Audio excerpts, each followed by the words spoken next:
까지 보도록 하겠습니다. 출애굽기 12장 15절부터 17절까지 교독하도록 합니다. 너희는 이레 동안 무교병을 먹을지니 그 첫날에 누룩을 너희 집에서 제하라. 무릇 첫날부터 일곱째 날까지 유교병을 먹는 자는 이스라엘에서 끊어지리라.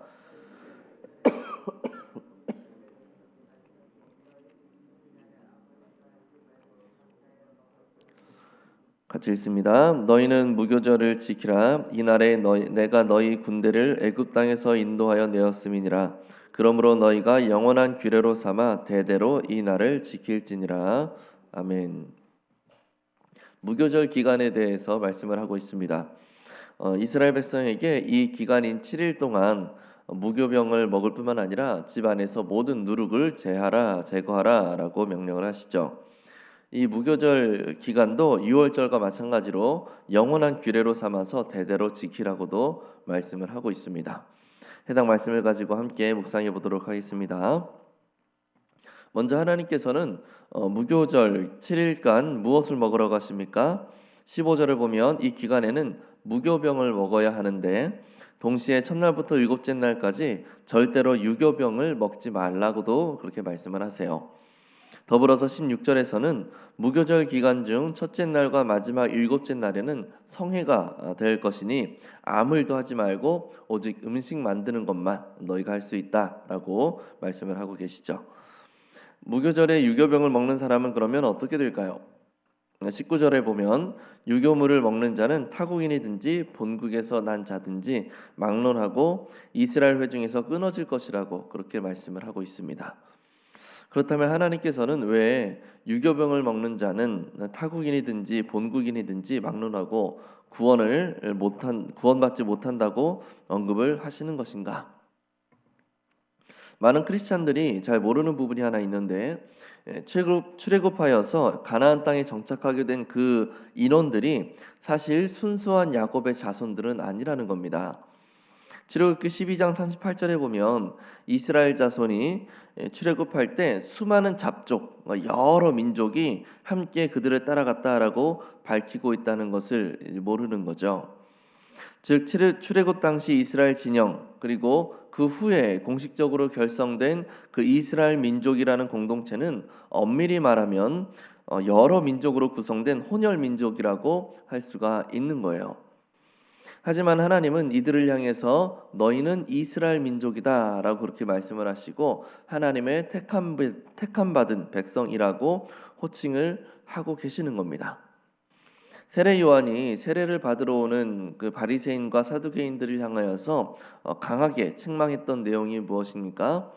우리가 아브라함의 자손이라고 생각하지 말라라는 말이었고 하나님께서는 능히 이 돌들로도 아브라함의 자손이 되게 하실 수 있는 분이다라는 말이었습니다. 하나님은 하나님의 백성으로 부르시는 데 있어서 혈통도 능력도 인종도 아무런 상관이 없으시다라는 거예요. 다만 무엇이 필요한 겁니까? 여호와만이 진짜 신이다라는 사실을 깨닫고 하나님의 부르심을 따라 애굽으로부터 벗어나서 하나님께로 나아가는 것, 그것만이 하나님의 부르심 가운데 필요한 요소라는 겁니다. 하나님께서 유교병을 먹는 자는 타국인이든 본국인이든 막론하고 이스라엘로부터 끊어질 것이다라고 말씀하시는 것은 결국 타국인이든 본국인이든 구원을 얻는 것은 하나님께 있다라는 것을 역설해 주는 그런 명령인 거죠. 하나님의 구원에 있어서 어느 누구도 왜 저런 사람을 구원하시는 겁니까? 라고 말할 수 없고 저런 사람은 구원해 주셔야 되는 거 아닙니까? 라고 참견할 수가 없는 거예요. 오직 하나님만을 믿고 섬기겠다고 그렇게 결심한 자들을 향하여서 하나님의 은혜가 임하게 되는 것이고 하나님의 택하심이 이루어지게 되는 겁니다. 느낀 점으로 넘어갑니다. 하나님의 구원은 애초부터 이방인 등 모든 민족을 포함한 거대한 구속사였다라는 것을 보고 무엇을 느낍니까? 생각해보면 이스라엘은 전통적으로 굉장히 모순적이었다라는 것을 알 수 있어요. 그들이 주장했던 것이 무엇입니까? 우리만 하나님께 택함 받은 선민이다. 라는 사실이었죠. 하지만 출애굽 당시만 해도 그렇지 않았다라는 거예요. 수많은 잡족이 함께 출애굽을 했고 이스라엘 자손은 이들과 서로 융화되어서 오직 유일하신 하나님만을 따르겠다라고 그렇게 결단을 했단 말이죠. 대표적으로 갈렙은 이방 족속이었으나 유다 족속에 편입이 되었었고 오히려 이방인이었던 그 갈렙이 유다 족속을 이끄는 수장이 되지 않았습니까? 그리고 본래 유다의 자손들은 이방인이었던 그 유다의 지도를 따라서 땅을 점령해 갔단 말이죠. 출애굽 당시 중요한 것은 이 사람이 어느 민족인가, 무엇을 소유하고 있는가, 누구의 혈통인가, 이런 것들이 아니라 하나님의 은혜를 입은 사람이다라는 그 사실 하나였다라는 거예요. 그렇다면 우리는 어떻습니까? 내가 구원의 은혜 전하기를 꺼려왔던 대상자가 있지는 않았습니까? 구원의 은혜를 전하는 일이 꺼려지는 그 이유는 아마 몇 가지가 있을 겁니다. 구원의 은혜를 전할 때 상대가 구원받을 자격이 없다라고 생각을 하거나 또는 내가 구원과 복음에 대해서 어떤 성경적인 지식이 제대로 정립이 되지 않아서 뭐라고 전해야 될지를 모르는 경우가 있다거나 아니면 뭐 그 밖에 여러 이유들이 있을 겁니다. 다만 우리가 특히 주의해야 될 것은 누군가의 구원 가능성에 대해서 결코 우리가 판단해서는 안 된다는 거예요. 우리가 착각하는 것 중에 하나는 나는 살인을 저지르지 않았으니 저 살인을 저지른 사람과 나는 다르다라고 생각하는 겁니다. 내가 저 사람보다 하나님 앞에서 조금이라도 더 정결하다, 더 깨끗하다, 내가 구원받을 만하다라고 생각한다는 것. 그것은 굉장한 착각인 겁니다. 롯데타워 옥상에서 밑을 쳐다보면 모든 사람이 다 콩알 만해지죠. 하나님의 거룩하심 앞에서 인류를 보았을 때 우리는 살인을 저지르든 저지르지 않았든 도둑질을 했든 안 했든 이웃을 미워했든 안 했든 다 죄인입니다. 우리 안에 있는 그 죄성은 어느 누구도 하나님 앞에 서지 못하도록 만든다라는 거죠. 다 똑같은 거예요. 그렇다면 내가 복음을 전하는 그 대상자에게 편견 없이 나도 같은 죄인이다라고 생각하는 그런 겸손함 가운데 그 복음을 전하기 위해서 우리는 무엇을 실천해야 될까요?